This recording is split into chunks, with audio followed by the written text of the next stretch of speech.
This is our second task of applying linguistics.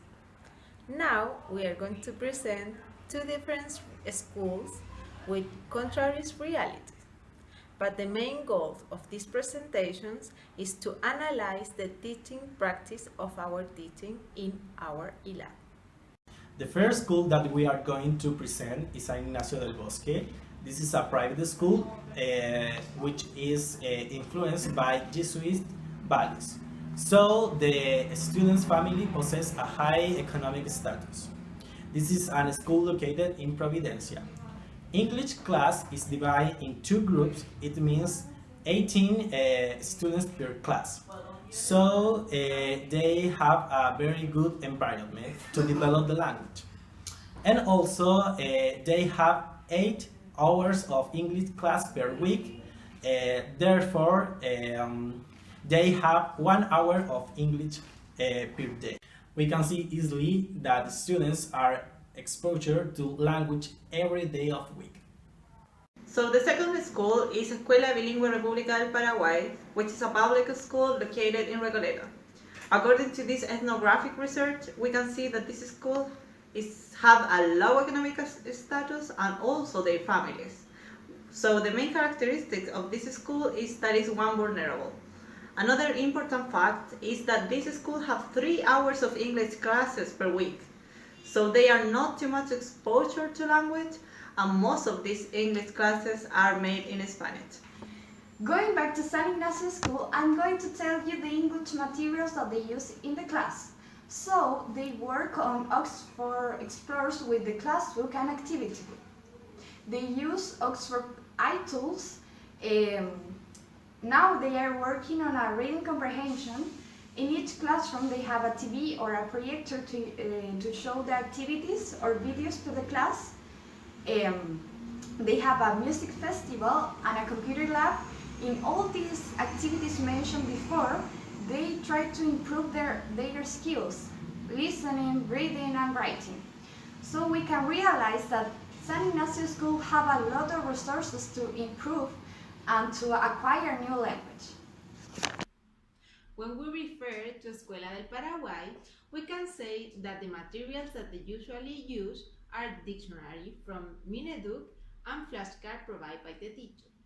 The socioeconomical context of this school is too low. These conditions does not allow create another type of resources. Sometimes they do not have enough material to create worksheets. Also, they do not have radios or nor audio visual material. So this context provoke a lack of acquisition because they don't have the enough immersion of the second language. In Escuela Bilingüe, the method used by English teacher is practical way, which is the parallel methodology where language is taught by the repetition of words, phrases, and sentences to verbal utterance. Besides, in Colegio Bilingüe, teachers create the habits to sing and repeat determined song to increase the vocabulary in children. Students could acquire a specific vocabulary through this reinforcement, and students can socialize this new vocabulary. In addition, teachers have used flashcards to engage the attention at the beginning of the class. An example of this is the next song, where children learn vocabulary in a funny way. Hi. Head, shoulders, knees and toes, knees and toes. Head, shoulders, knees and toes, and eyes and ears and mouth and nose. Head, shoulders, knees and toes. The following graphic we can identify the enormous differences among schools regarding the minutes of English exposure and also the students per class. In first place, we can observe the column in blue, the amount of students per classroom.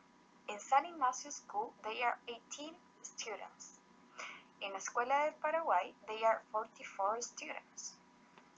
The orange column represents the minutes of English per class according to a class of 19 minutes. In Escuela del Paraguay, the students have exposure to English for 10 minutes.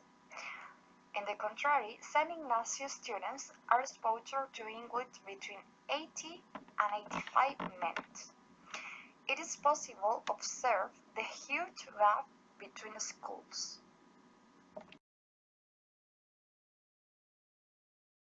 To present the approaches of San Ignacio School. The first approach is a current communicative approach that is focused on the interaction of people, in this case students, to increase and develop a communicative competence. It seeks to make meaningful communication between students, and the language and the activities are focused on language, in this case speaking skill. And the second approach is content-based instruction, and it is focused on the topic or the subject that students are learning. So students develop the ability to learn this language from their own interest, following the content. So in that case, we can see how English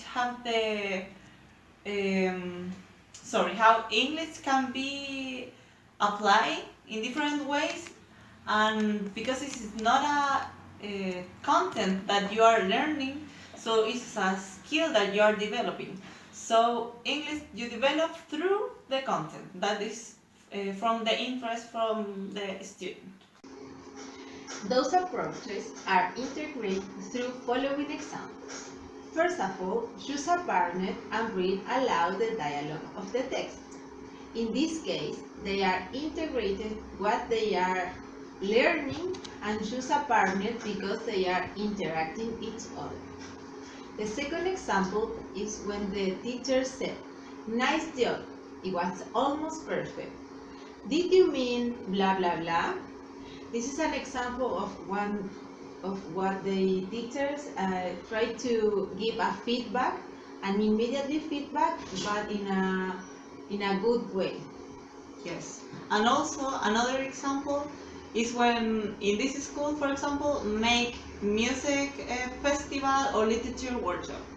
In those activities, students select the content that they want to speak or communicate, so they are immediately connecting this learning with the language skills, so they are more interested and motivated to do it. In this ethnographic research, we showed just two schools in which we are attending, which represented both sides of the coin. We recognize the different efforts that teachers do according to the context in which they are inserted.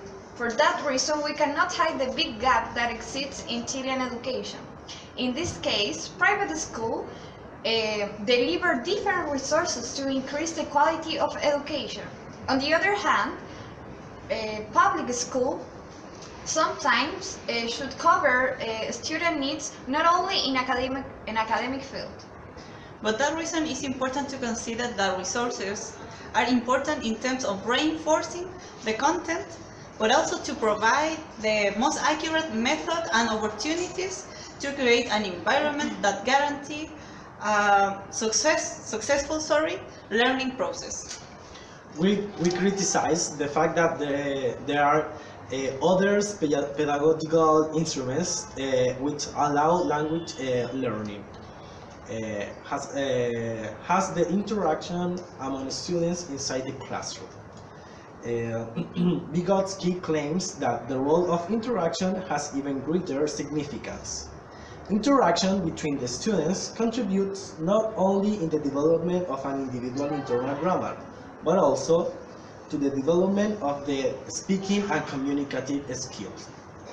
Therefore, it's important to recognize another important fact, that is the social and cognitive development of the learner according to what teachers do into the classroom. In that case, teachers must to encourage this interaction between students in order to provide a positive environment into the classroom.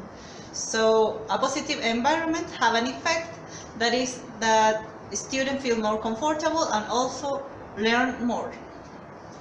During the process of analyzing these four realities, we can notice that the three of them are similar. So we can choose,